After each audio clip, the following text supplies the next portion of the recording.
আসসালামু আলাইকুম এভরিওয়ান, সবাইকে পবিত্র রমজানের শুভেচ্ছা। রমজান মাসটি আসলে আমার প্রোডাক্টিভিটি একটু ডিফারেন্ট হয়ে যায়।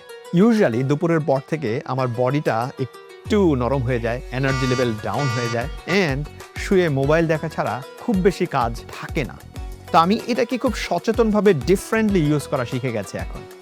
সেটা কেমন? আমি ইচ্ছে করে আমাকে এঙ্গেজ করি। যেমন গত রমজান আমি একটা কোর্সে ভর্তি হয়ে গিয়েছিলাম। তখন সেই কোর্সের ক্লাসগুলো চলতো, পাশাপাশি কিছু অ্যাসাইনমেন্টস ছিল, এন্ড ইন্টারেস্টিংলি আমার যতগুলো ওয়ান টু ওয়ান সেশন ছিল আমি ওই দুপুরের পরে বিকেলের দিকে ফেলতাম, যেই সময়টা আমার সবচেয়ে আনপ্রোডাক্টিভ অবস্থায় থাকে। আপনিও একটু চিন্তা করে দেখুন, যেহেতু অফিস একটু আগে ছুটি হয়ে যায়, বিজনেসগুলো একটু স্লো হয়ে যায়, অফকোর্স আপনি ইবাদত করবেন, অফকোর্স আপনি নামাজ রোজা করবেন, অফকোর্স আপনি কোরআন তেলাওয়াত করবেন। পাশাপাশি আমি বলবো সাথে আরো একটা গোল অ্যাড করতে পারেন।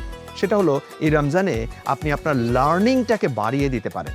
এআই নিয়ে কোনো একটা কোর্সে ভর্তি হতে পারেন, কোনো একটা বই আপনি পড়ে শেষ করবেন। আমি আপনাদেরকে একটা সুখবর দিতে চাই।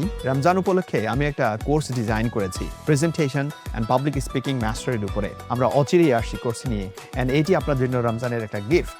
বাই দ্য ওয়ে, অফকোর্স আপনার আত্মিক যেই স্পিরিচুয়াল পার্টটা, এইটাকে আপনি উজ্জীবিত করবেন এই রমাদান উপলক্ষে।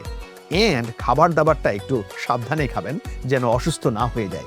শরীরটাকে পিউরিফাই করার এটা একটা সুযোগ আপনার জন্য। চোখ রাখুন আমাদের সোশ্যাল মিডিয়া পেজে। ভালো থাকবেন।